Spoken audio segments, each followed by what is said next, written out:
शालिनी, मैं मानता हूँ नीता गरीब घर की बेटी है।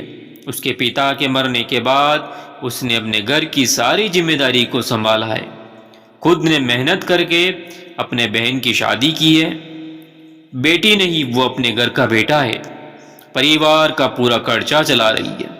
लेकिन बहुत स्वावलंबी लड़की है, मेहनती लड़की है।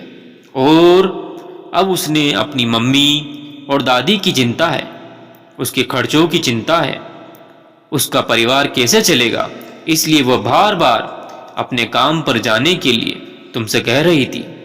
लेकिन मैं जानता हूँ वह तुम्हारी मर्जी के खिलाफ अपनी मर्जी से कभी नहीं जाएगी। थोड़ा विश्वास करो और धैर्य रखो। महेश फिर से समझाकर अपनी पत्नी से बोला, मैं यहाँ हूँ मम्मी जी। पीछे से नीता की आवाज आती है। शालिनी ने मुड़कर देखा कि मीता गुड्डू को लिए खड़ी थी और गुड्डू के सिर पर पट्टी बंधी हुई थी। देखकर शालिनी और रानू चौंक गई। गुड्डू बेटा, गुड्डू को क्या हुआ? यह पट्टी क्यों बंधी? रानू और शालिनी ने एक साथ बोली। रानू ने जल्दी से अपना बेटा नीति की गोद में ले लिया।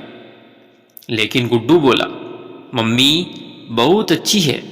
मम्मी ने मुझे डॉक्टर को ले गई पट्टी कराई।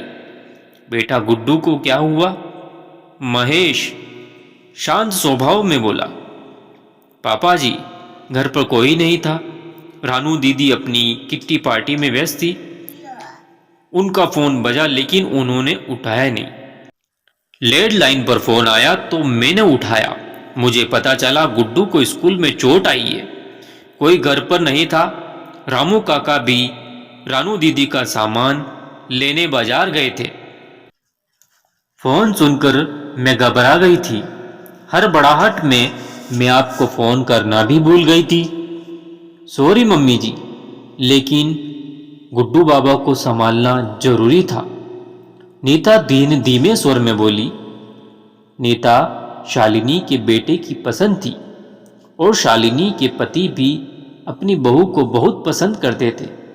लेकिन शालिनी नीता को पसंद नहीं करती थी। लेकिन आज नीता की यह बात देखकर शालिनी ने उसको अपने गले से लगा लिया और आंखों में आंसू आने लगे। बेटा, मैं कितनी गलत थी। तुम भी मेरी बेटी ही हो। तुम भी अपने काम कर सकती हो। आज के बाद मैं तुम्हें कभी रोकूंगी नहीं। माफ करना नीता, मैंने तुम्हारा बहुत अपमान किया था। शालिनी रोती हुई बोली। मम्मी जी आप रो मत, आप भी मेरी माँ के समान हैं। नीता शांत स्वर में बोली।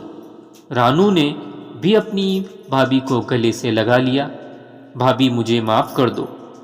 आज आपने मेरे बेटे को संभाला। धन्यवाद भाभी। नीता अपनी ननद और सास के गले लग गई। माफी की क्या बात है, यह तो मेरा फर्ज था। परिवार के सुख दुख में हम सब साथ हैं। यह देखकर हमेशा बहुत खुश हुए। नीता को बहुत आशीर्वाद। शालिनी ने भी नीता को काम करने की इजाजत दे दी। महेश की जान पहचानने से नीता एक अच्छी कंपनी में जॉब करने लगी और अपने मायके की मदद करने लगी। ससुराल और पीहर दोनों से उसे बहुत प्यार मिला। अब उसने अपनी बेटी, बेटे और बहू का सारा फर्ज निभा रही है। बहू भी बेटी होती है, गरीब हो या अमीर हो, बहू बेटी ही होती है।